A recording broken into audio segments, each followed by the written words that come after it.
सुरेश अपने छोटे से घर में अपने परिवार के साथ रहता था। सुरेश के पास गांव में एक छोटा सा जमीन का टुकड़ा था और सुरेश उस पर लहसुन की खेती करता था।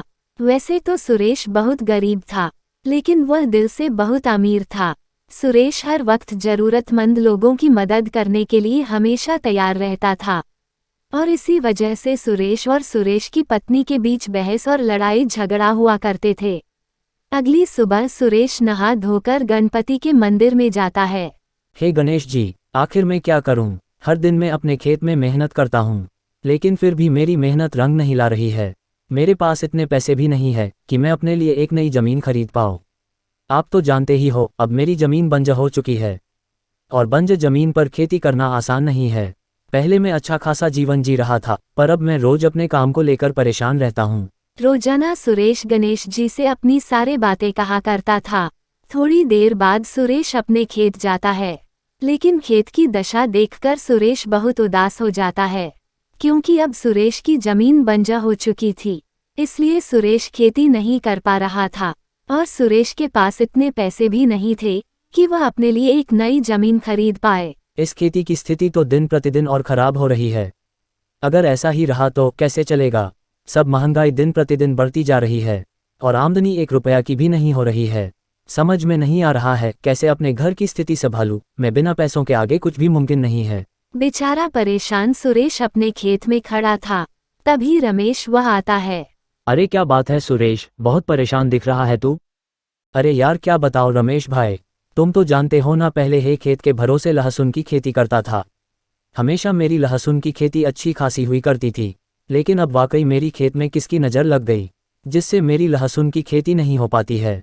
पूरी की पूरी बंजर हो चुकी है मेरी लहसुन की खेती रमेश भाई। अच्छा कोई बात नहीं, परेशान होने से कुछ नहीं होता, थोड़ा सा इंतजार करो, क्या पता एक दिन बिल्कुल ठीक हो जाए। और हाँ, तुझे किसी भी चीज़ की ज़रूरत हो तो भेजीकस मेरे पास मदद के लिए आ जाना, मैं हमेशा तुम्हारी मदद करूँगा। सुरेश तो उदास था, लेकिन रमेश की बातें सुनकर थोड़ा सा खुश होता है और फिर अपने घर जाता है। घर जाते ही सुरेश की पत्नी पारो घर खर्च की लंबी चौड़ी लिस्ट सुरेश को देते हुए कहती है, हे लो, हे घर खर्च की लिस्ट है।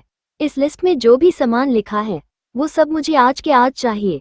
पिछले 10 दिनों से कैसे घर संभाल रही हूँ, हे मैं ही जानती हूँ।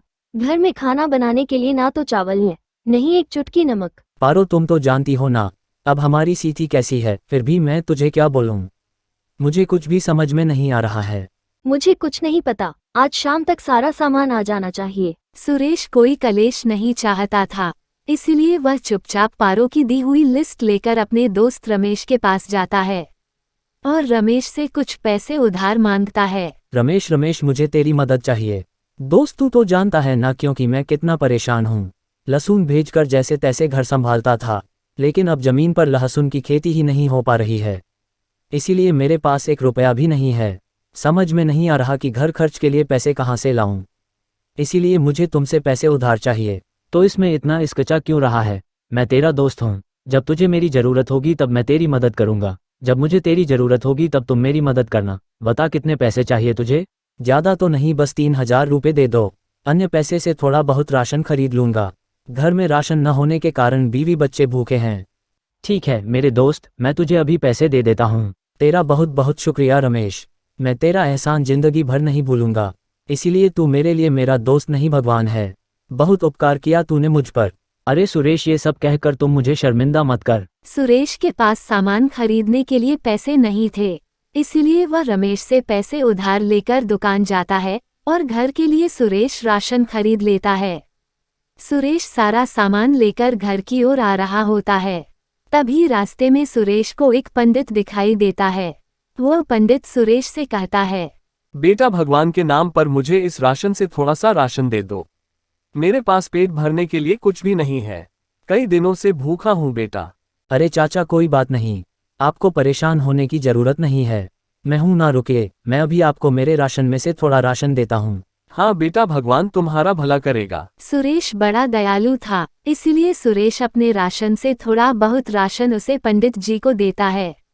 वह पंडित बहुत खुश होता है और सुरेश से कहता है, बेटा तुमने मेरी मदद की, उसके लिए तुम्हारा बहुत बहुत शुक्रिया, इसलिए मैं भी तुम्हारी एक छोटी सी मदद करना चाहता हूँ। अरे नहीं चाचा, आप अपना ख्याल रखिए, आप बस भगवान से इतना दुआ कीजिए, मेरी लहसुन की खेती फिर से पहले की तरह होने लगे। ऐसा चमत्कार जैसे मेरे खेत में लहसुन की फसल फिर से लहराने लगे और मैं फिर से बाजार में फसल बेचकर अपना काम फिर से शुरू कर पाऊं। मैं बहुत परेशान हो गया हूं चाचा। कोई बात नहीं बेटा, तुझे परेशान होने की जरूरत नहीं है। तुमने मुझे अपनी परेशानी बताई, समझ अब तेरी परेशानी हमेशा हमेशा के लिए खत्म। बेटा ये ले, ये तेरी परेशानी का बीज है। तुम इस बीज को ले जाकर अपने खेत में उगो देना और फिर देखना इस बीज का असली चमत्कार। चाचा आप ये क्या कर रहे हैं? हाँ बेटा, ज्यादा मत सोचो, मैं जैसे जैसे बोला ये बस तुम वैसा वैसा करते जाओ और फिर देखना इसका असली चमत्कार।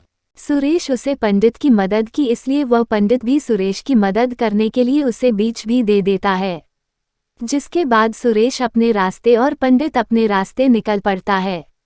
घर जाकर सुरेश अपनी पत्नी को सारी बात बताता है। क्या कहा आपने?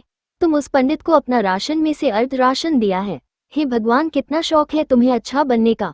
अगर यही सब ड्रामा करते जाओगे तो एक दिन गरीब से फकीर बन जाओगे और तब तुम्हें कोई पूछने नहीं आएगा। तुम क्या छोटी दिल की हो पारो?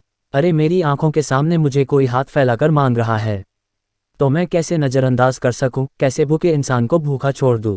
तुम तो ऐसे कह रहे हो जैसे तुम्हारी मदद करने के लिए स्वयं भगवान धरती पर प्रकट हुए थे।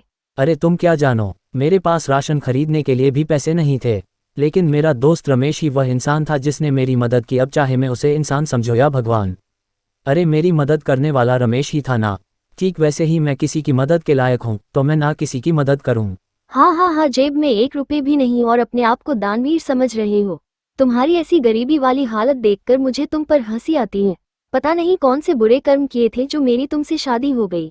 पारो की बातें से सुरेश का मन उदास हो जाता है, लेकिन फिर भी सुरेश अपने आप को शांत करके सोने चला जाता है। अगली सुबह सुरेश नहा धोकर भगवान गणेश जी की पूजा करके फिर से खेत चला जाता है। खेत जाने के बाद सुरेश अपने खेत में उसे पंडित का दिया हुआ बीज उगो देता है। अब देखते हैं चाचा का दिया हुआ बीज क्या चमत्कार दिखाता है। थोड़ी देर बाद सुरेश अपने घर चला जाता है। अगली सुबह सुरेश अपने खेत आता है तो खेत का नज़ारा देखकर खुश हो जाता है। सुरेश की खेत में फिर से लहसुन की फसल लहराने लगते हैं। अरे ये क्या है, तो सच में चमत्कार हो गया। यानी चाचा ने जो कहा था वह बिल्कुल सच था। इसका मतलब है कि वह चाचा को ही साधारण इंसान नहीं बल्कि मेरे भगवान का रूप है। खेत के थोड़े लहसुन हे भगवान, तोड़कर तेरा उन्हें लाख बाजार लाख में शुक्र है। बेचने के लिए जाता है। सुरेश के लहसुन को देखकर हर कोई सुरेश से ही लहसुन खरीद रहे थे। ये देखकर सुरेश बहुत खुश होता है। अगली सुबह सुरेश फिर से अपने खेत आता है और फिर से सुरेश अपने खेत को लहसुन की खेती देखकर बहुत खुश होता है।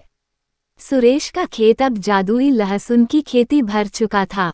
मेरे खेत में हर तरफ जादुई लहसुन की खेती हो चुकी है। अब मैं मेरे साथ साथ लोगों की भी मदद करूंगा ताकि उन्हें भी जादुई लहसुन की खेती से मदद मिल पाए। सुरेश ने ऐसा ही किया। सुरेश के गांव में जो भी लोग गरीब बेरोजगार लोग थे उन्हें सुरेश ने अपने खेत से बाजार में बेचने के लिए लहसुन दिए। वह लोग भी अपना काम शुरू करते हैं। सुरेश भाई, तुम बहुत नेक काम कर रहे हो। तुम्हारी वजह से आज हम गरीब लोग अपनी घर की स्थिति संभाल पा रहे हैं। जो भी छोटी मोटी जरूरत है हम सब अपनी मेहनत से पूरा कर पा रहे हैं। तुम्हारा बहुत बहुत शुक्रिया सुरेश भाई। हाँ सुरेश भाई, आप बहुत अच्छा काम कर रहे हो। बहुत खुशी हो रही है ये सब देखकर। हमारे गांव में कोई तो ऐसा है हम सब के बारे में सोचता है, वरना आज के जमाने में किसी के पास इतना वक्त नहीं है कि कोई किसी के बारे में सोच सके। आप लोग मुझे शर्मिंदा मत कीजिए। मैं बस भगवान से यही दुआ करता हूँ कि हमारे गांव में कभी कोई भूखा ना रहे। मुझसे जितना हो पाएगा उतना करूंगा आप सभी के लिए। बस आप लोग हमेशा मेरे साथ रहना। इस तरह से सुरेश हंसी खुशी अपने साथ साथ लोगों की मदद करते हुए जीवन में आगे बढ़ता है।